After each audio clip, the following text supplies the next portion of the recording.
Hello everyone and welcome to K. Gutte's online lecture series, A Smart Way of Learning. So you are here with myself Dr. K. W. Gutte, your course educator from Shivaji Mahavidyalaya Udgir. Great to see you here in this video lecture. Today we are going to discuss Aristotle, his Poetics, Aristotle's theory of imitation, and Aristotle's observations on poetry. Aristotle was the most distinguished pupil of Plato. He was born in 384 BC. His father had been court physician to King of Macedonia. Aristotle had been the tutor of Alexander the Great. Aristotle came to Athens at the age of 17.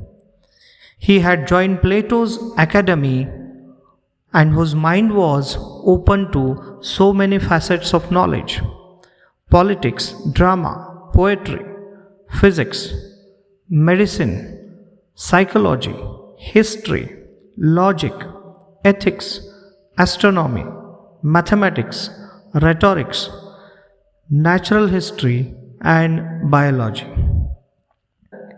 Aristotle has written nearly half a dozen critical treatises, but only two are available.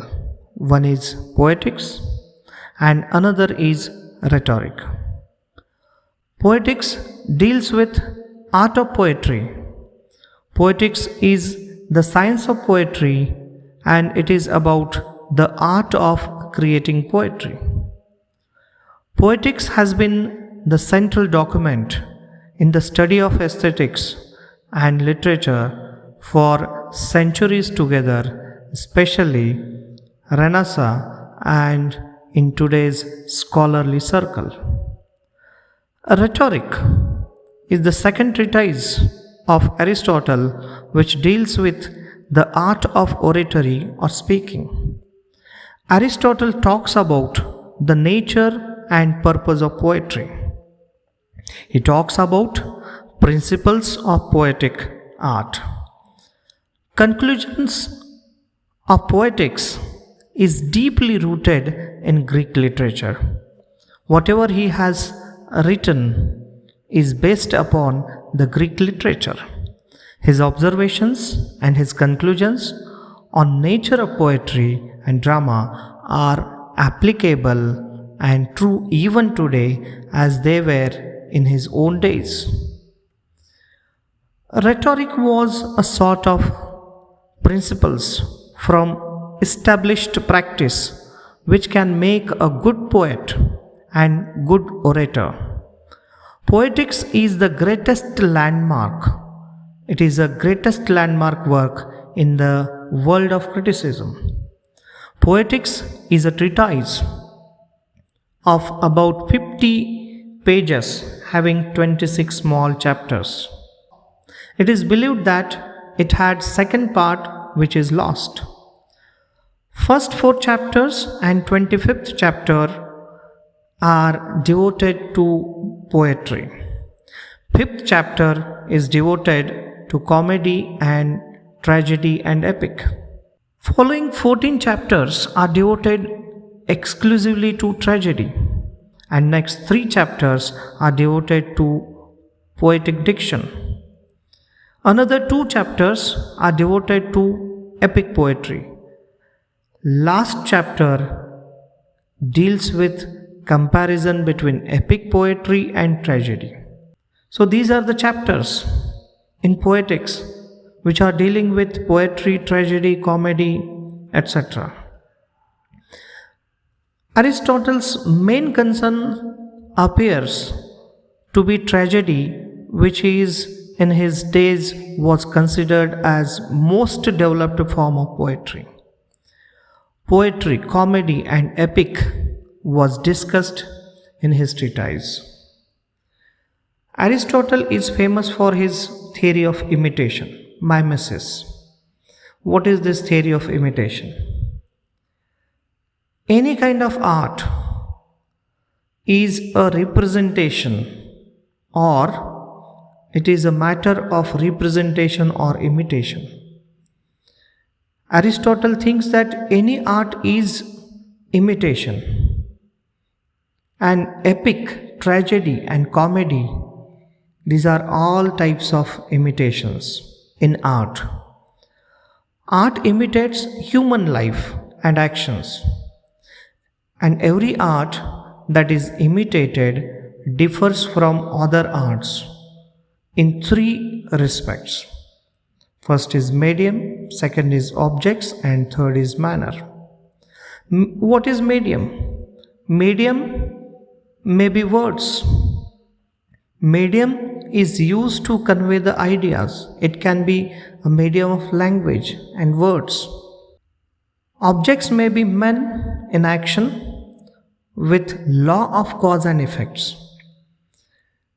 Objects can be plot, character, and thoughts. And manner of imitation refers to vast scene or spectacle that is presented before audience. The aim or object of imitation is to represent actual life with all its ups and downs by selecting the character who is similar to all human beings, having its likes and dislikes, and characteristic fault which becomes the cause of his fall from high position of prosperity. The representation of life will be ideal as actual life. What is imitated must be convincing to us. The representation of life should be ideal as actual, as this Aristotle thinks. The representation, if the art is the representation of life, imitation of life, then this imitation should be ideal. And that imitation should be convincing to us. The things which are being imitated must be pleasure giving and must be convincing. And imitation should project a universal truth. There should be universal truth in that imitation. And Aristotle's theory of imitation is different from Plato's theory of ideas. What is the difference in Plato's opinion and Aristotle's opinion about Plato's theory of ideas and Aristotle's theory of imitation? Plato thinks a real world is imperfect image of reality as imagined by God, and art can't be better than the world that it imitates. So Plato thinks the art is imperfect.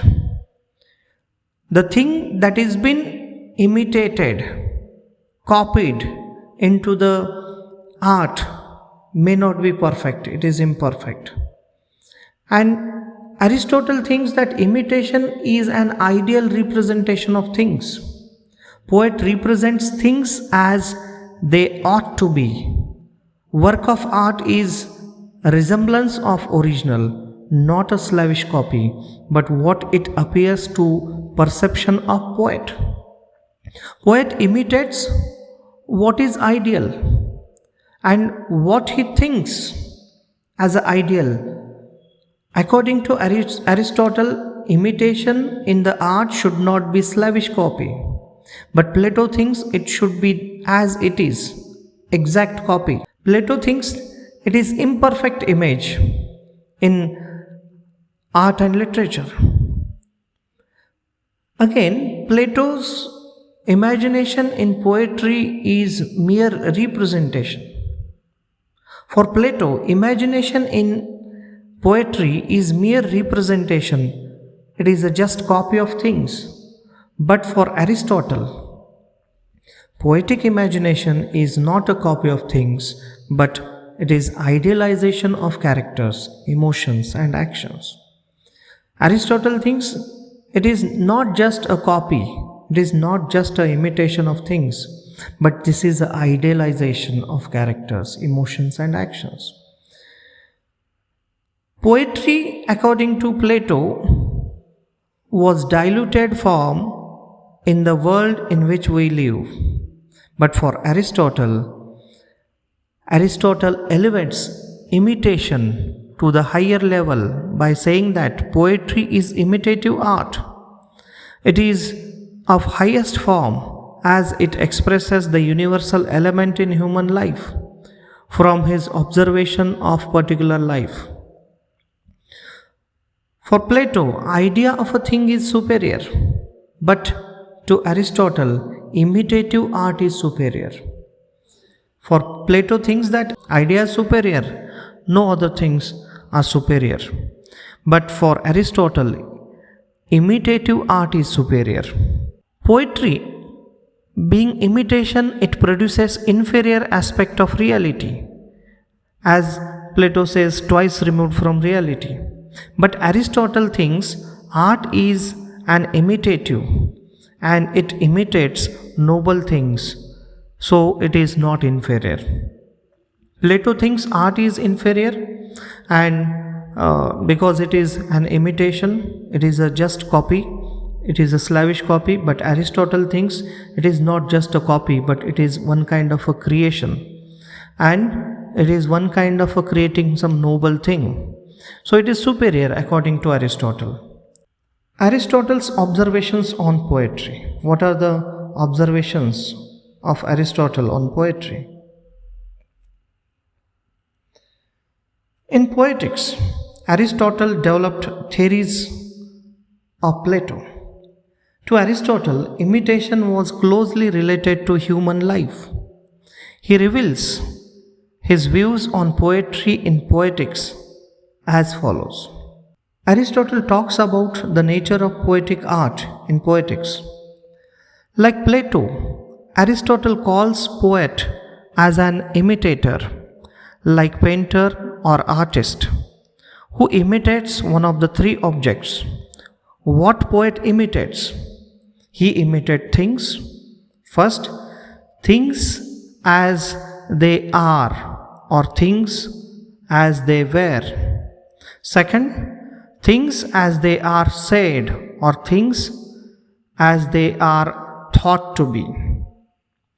And third, things as they ought to be. So things can be imitated in these three ways. Poet imitates past or present things, what is commonly believed or what is ideal. Aristotle, like Plato, believes that there is a natural pleasure in imitation, which is inborn instinct in man.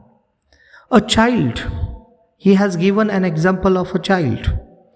A child can learn early lessons in speech and conduct from those around. Child imitates because there is a pleasure in doing so. Child imitates his father, his mother, and the people around. And he tries to talk, he tries to imitate, he tries to speak. In the same way, poet is like a grown-up child who imitates. As child gets pleasure in imitation. Another thing that helps man to be a poet, that is instinct for harmony and rhythm, manifesting itself in metrical composition. Poet's imitation is not unreal as Plato believes, that is twice removed from reality. Poet reveals the truth of universal kind. Poet reveals the truth in his art. To prove this, Aristotle compares between poetry and history. It's not function of poetry what has happened, but what may happen according to the law of probability. Poetry thinks about what may happen, but history is talking about what has happened. Poetry is more philosophical and a higher thing than history. But history is not philosophical. Poetry is to express universal things, but history has to express particular things.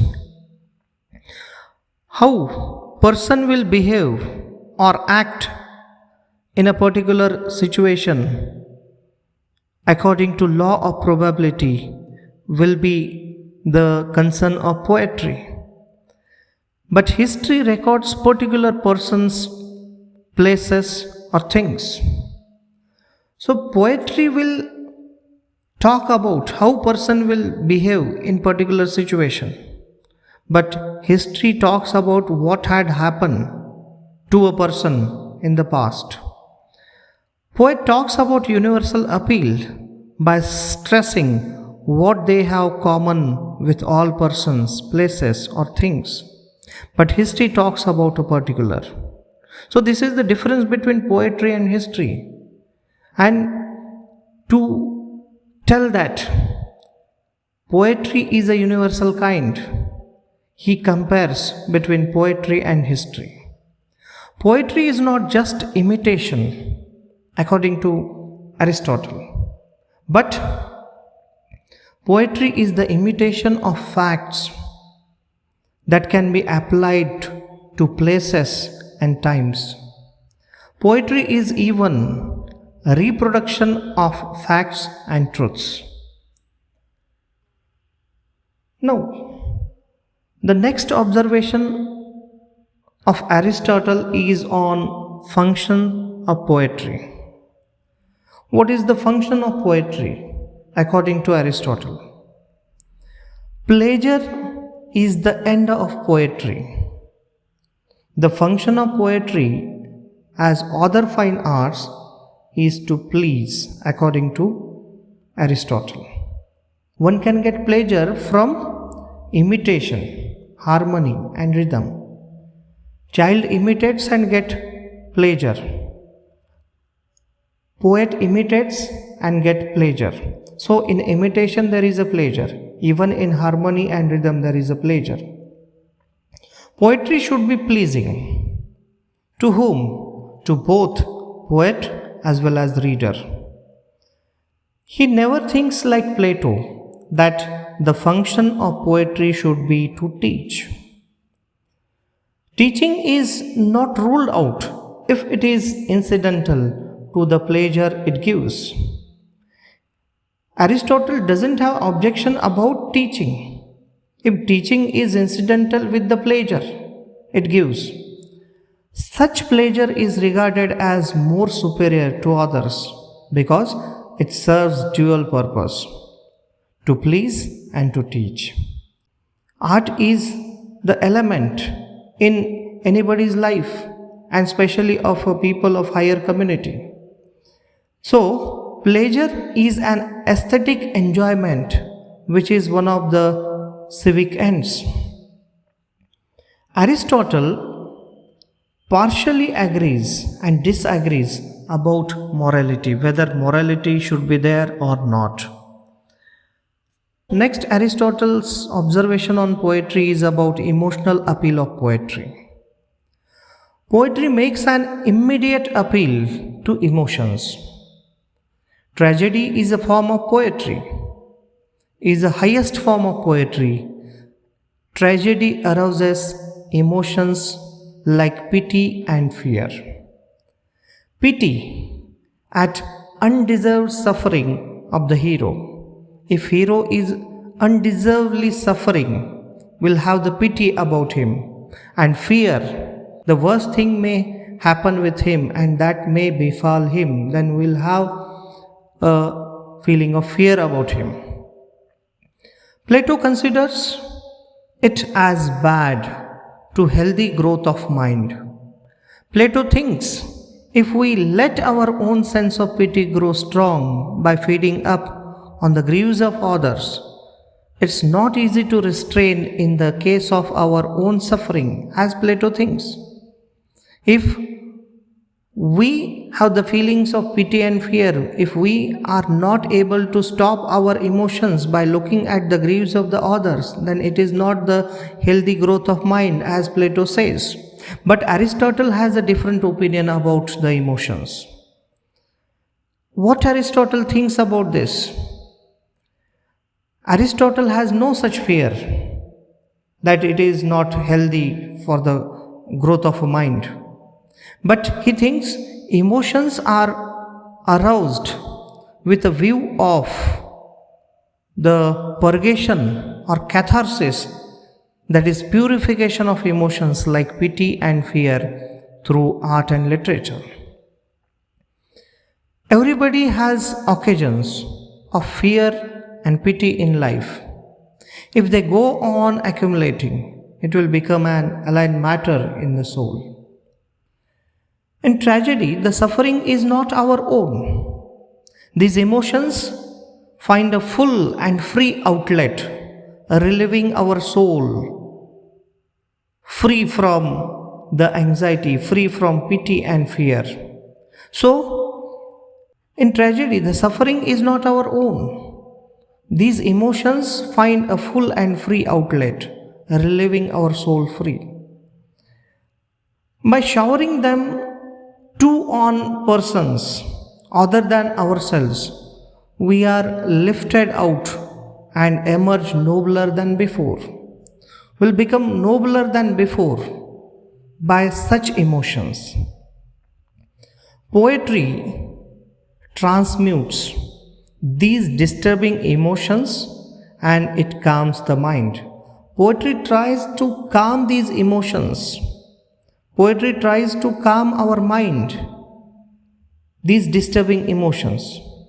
So emotional appeal is not harmful, according to Plato, but healthy and artistically satisfying.